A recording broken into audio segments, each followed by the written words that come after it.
bad company. Oh, I could tell you a story about how the people you hang around will influence you. Start with Psalm 1. Blessed is the man that walketh not in the counsel of the ungodly, nor standeth in the way of sinners, nor sitteth in the seat of the scornful, but his delight is in the law of the Lord, and in his law doth he meditate day and night. And he shall be like a tree planted by the rivers of water, that bringeth forth his fruit in his season. His leaf also shall not wither, and whatsoever he doeth shall prosper. The ungodly are not so, but are like the chaff, which the wind driveth away. Therefore the ungodly shall not stand in the judgment, nor sinners in the congregation of the righteous. For the Lord knoweth the way of the righteous, but the way of the ungodly shall perish. The Bible is so true, and it's for our good. 1 Corinthians 15:33. Be not deceived.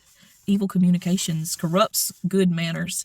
You can do right, and you can be raised right, and you can be going the right way, and you can start hanging out with some wicked people, and they can influence you to do wrong.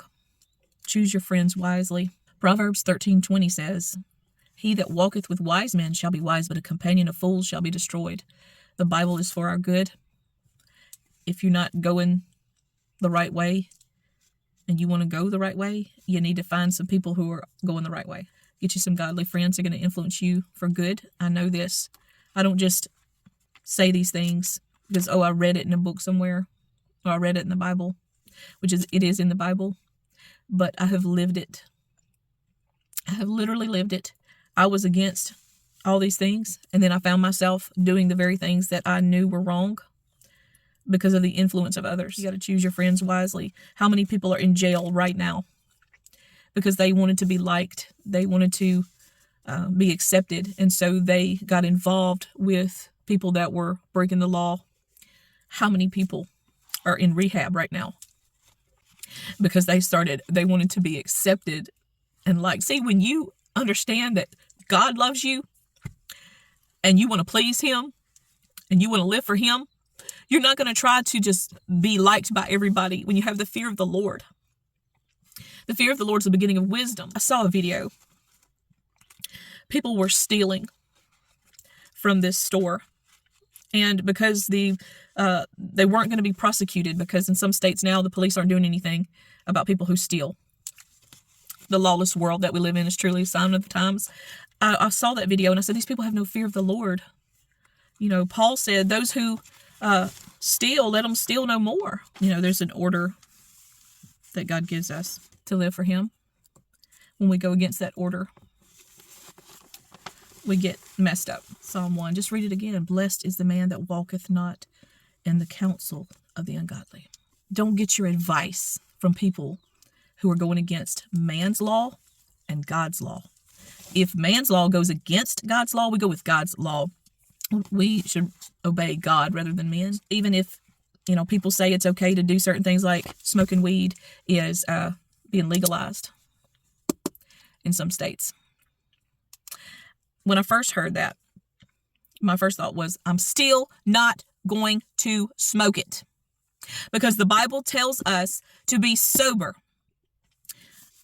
Be sober. You have an enemy. He's walking around like a roaring lion, seeking whom he may devour. If you're sitting there high all the time, you don't know what's going on. You're just in your own little bubble. You're not paying attention to what's going on. Jesus said, watch. Say, when I say to you, I say to all, Mark 13, watch. Watch for his coming. Watch these signs of the times that we're living in. If you're sitting there getting drunk, you're turning up, you're getting high, you're just hanging out with your buddies, and you're breaking the law, and you're getting locked up in jail, stop it. Turn around and live for God. I've seen both sides. I've done both sides. And I know that living for God is the best life. Choose some godly friends.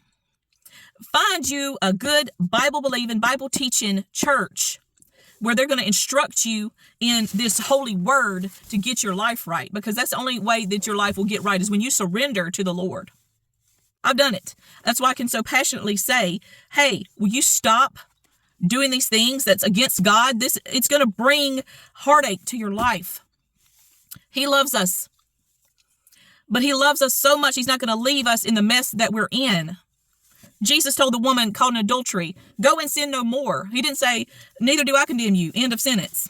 Just go and live your life and do whatever. That's how a lot of preachers are preaching in these last days that we live. These false teachers are just letting people come Sunday after Sunday in their sin, in their lifestyle that is against God. They're not correcting them. They're not saying anything because out of fear of, oh, we're judging people. We want to affirm everything. Well, what does God say about it? What does God say about those things? They don't have a fear of the Lord. The preachers don't have a fear of the Lord. These mega churches, especially TV, if they're on TV, just no, turn it off. They're there to build their name. These are some evil days that we live in, and the devil knows that he only has a short time, so he's going to try to drag down. So he can't conquer God. The only way he can poke God in the eye, so to speak, is to snatch God's children away and drag them right to hell.